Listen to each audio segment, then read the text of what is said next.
자, 안녕하십니까. 2부로 찾아왔습니다. 자, 우선 두 번째로 말씀드릴 것은 뭐냐면은 평택 지역 고등학교들의 이제 수학시험 난이도에 대해서 말씀을 좀 드리려고 합니다. 자, 우선 이제 평택고 같은 경우에는, 네, 그쵸. 남고죠. 남학생들. 뭐 전보다는 개인적으로 생각할 때는 난이도가 조금 낮아진 느낌이 듭니다. 근데 역시 선생님들에 따라서 조금 차이가 생길 수 있겠죠. 선생님 중에서 뭐 기출이면이나 자히스토리 같은 모의고사 기출에서 내시는 선생님들 같은 경우에는 킬러 문제나 이런 것도 내시기 때문에 이런 것, 그 부교재 같은 거를 여러 번 푸는 연습을 하셔야 됩니다.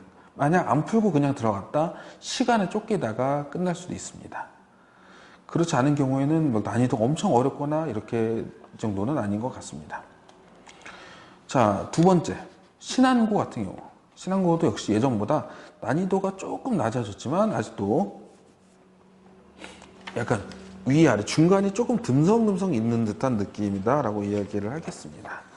자, 그런데 역시 이제 이 신안고 역시 시험이 조금 어렵다는 인식 때문에 학생들이 평택고와 더불어서 조금 가면은 내신 못 딸 것 같아요, 무서워요 라고 하는 학교 중에 하나이지만 그래도 여기 가서 얼마나 또 열심히 하느냐에 따라서 결과는 달라질 수 있기 때문에 저는 그렇게 말씀드릴 수 있겠습니다. 세 번째, 한광고. 이거는 우리가 다른 영상에서도 말씀드렸지만 수학 같은 경우에는 한 3문제에서 4문제 정도가 조금 까다롭고 5년 전보다는 조금 쉬워진 편이다 라고 말씀드릴 수 있겠습니다. 실제로 5년 전에 2019년이죠. 2019년 같은 경우에는 저희 그때 고1 학생들 같은 경우에는 1학기 중간고사 1등급 컷이 73점 몇인가? 그 정도 나왔었거든요. 그래도 이제 준비는 좀 확실하게 하는 게 중요하고요. 그 합산한 후에는 보통 90점대 정도 나와야 1등급인 걸로 봐서 수행은 만점 맞는다는 가정을 했을 때 지필을 그래도 80점대 후반 이상 맞아야 좋겠다라고 말씀드릴 수 있겠습니다. 보통 이제 그리고 2등급 같은 경우에는 한 뭐 합산해서 80점 정도? 80점대 정도? 뭐 초반? 뭐 이렇게 나오기 때문에 2등급 같은 경우에도 지필 같은 경우를 생각했을 때 보통 80점대 초반이나 70 후반? 중후반 이 정도는 어쨌든 나와야 된다라고 보시면 되겠습니다.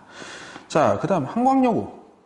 한광여고 같은 경우에는 이제 고1, 고2, 개인적으로 생각할 때는 고1, 고2 때보다 고3 이과, 미적분 같은 경우에는 난이도가 조금 올라가는 경향이 있었다라고 말씀을 드릴 수 있겠습니다. 나머지는 뭐 그렇게 뭐 엄청나게 어렵거나 이런 문제들은 크게 발견을 할 수는 없었고요. 다섯 번째, 비정보. 자, 비정보 같은 경우에는 솔직히 그렇게 어렵진 않습니다. 현재까지는요. 그리고 계속 누적을 시키다가 이제는 누적을 시키지 않는 방향으로 바꾸었기 때문에 학생들은 조금 숨통이 트였지만 그래도 준비를 철저히 하고 가는 것이 매우 중요합니다. 어려운 문제를 많이 풀라는 이야기 아닙니다. 센 B단계 이 정도 급의 문제를 풀더라도 완벽하게 풀 수 있을 정도로 연습을 많이 하고 가야만 높은 등급을 맞을 수 있다는 이야기죠. 가끔 가다가 까다로운 문제 나올 수 있지만 그런 경우도 얼마나 기본기가 탄탄하냐에 따라서 달라지기 때문에 준비를 많이 하시길 바랍니다. 자, 그 마지막 평택여고 같은 경우에는 시험이 좀 쉽습니다. 쉽고요. 그래서 이제 열심히 얼마나 이제 분위기를 잡고 얼마나 열심히 하느냐에 따라서 결과가 나온다라고 말씀드릴 수 있을 것 같습니다. 자, 그리고 이제 나머지 3부에서 말씀드리겠습니다.